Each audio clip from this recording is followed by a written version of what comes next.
బంజారాహిల్స్ లో పెద్దమ్మ తల్లి విగ్రహం ధ్వంసం చేసిన తహసీల్దార్ ఎంఆర్ఓ అనితారెడ్డి పట్టుబట్టి మందిరాన్ని కూల్చివేశారని విశ్వ హిందూ పరిషత్.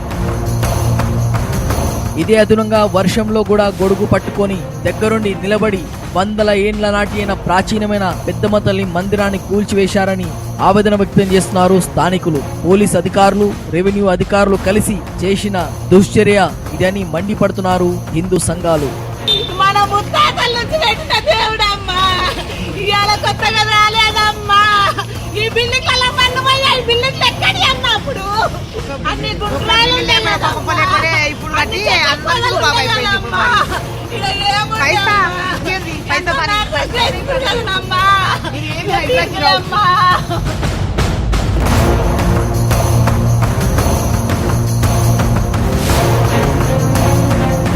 ఈ రోజు ఉదయం నుంచి మధ్యాహ్నం వరకు షేక్పేట్ ఎంఆర్ఓ కార్యాలయం ఎదుట ధర్నా.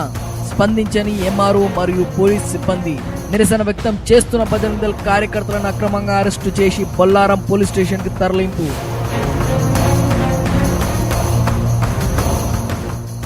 తెలంగాణ రాష్ట్రంలో కాంగ్రెస్ ప్రభుత్వం ఏర్పడినాక హిందూ ఆలయాలు ధ్వంసాలకు కొత్త తెరలేపాయి. గత ఎన్నో నెలలుగా వందలాది హిందూ ఆలయాలపై దాడులు జరిగాయి. ఇవన్నీ మనకు తెలిసినదే. హిందూ ఆలయాలపై దాడులు చేసిన వారందరూ మతి స్థిమితం లేని వాళ్ళు చేశారని చిత్రీకరించడంలో రాష్ట్ర ప్రభుత్వం సఫలమైంది. మరి నేడు స్వయంగా ఎంఆర్ఓ ఇంకా పోలీసు అధికారులు కలిసి 100 ఏండ్ల చరిత్ర కలిగిన పెద్దమ్మ తల్లి ఆలయాన్ని ఎలా కూల్చారనేది $1 మిలియన్ ప్రశ్నగా మారింది.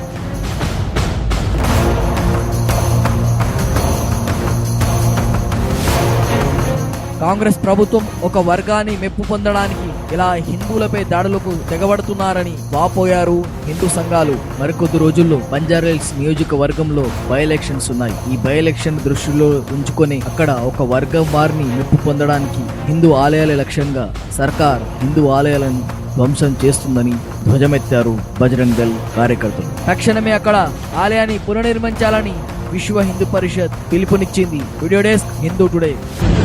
ఈ యొక్క తెలంగాణ ప్రభుత్వం ఇంతకుముందు కేసీఆర్ ఉంటే, కాంగ్రెస్ ప్రభుత్వం ఇంతకుముందు కేసీఆర్ ఉంటే ఎంఐఎం తొత్తులో వచ్చాడు. ఆ రోజు టీవీ సంబంధించిన భూమి అమ్ముకున్నాడు. ఈరోజు రేవంత్ రెడ్డి గారు ఇవాళ ఎంఐఎం తొత్తులో ఉండి ఓన్లీ డబ్బులను ఆలోచించుంటే ఇవాళ పెద్దమ్మ గుడికి సంబంధించిన భూమిని ఇవాళ అమ్ముకున్నాడు. ఎంఆర్ఓ, రెవెన్యూ అధికారులు అందరూ, మన పోలీస్ అధికారులు అందరూ వాళ్ళ ప్రమోషన్ గురించి వల్ల గుడికి తొలగిస్తున్నారు. అది దారుణంగా విగ్రహాన్ని ఎంతో వేల ప్రతిష్ఠించిన విగ్రహాన్ని వల్ల అక్రమాలు జరిగిస్తున్నారు. వెళ్ళిన కార్యకర్తలందరూ అరెస్ట్ చేశారు. ఇప్పుడు అందరికి లోపల పంపిస్తున్నారు. మహిళల కళ విపరీతంగా ఏడుస్తున్నారు. ఎంత దారుణం అంటే ఔరంగజేబు పరిపాలన కూడా ఈ విధంగా జరగకపోవచ్చు, నిజాం పరిపాలన కూడా ఈ విధంగా జరగవచ్చు. అందరు హిందూ ఎంప్లాయీసే వాళ్ళ అక్కడ కూర్చుని వాళ్ళ స్వార్థం కొరకు, వాళ్ళ ప్రమోషన్ కొరకు ఇవాళ ఏమంటే భక్తులు ఏడుస్తున్నాక ఇవాళ విగ్రహం తీసి పక్కన పెట్టి విగ్రహం తీసుకుని సిద్ధంగా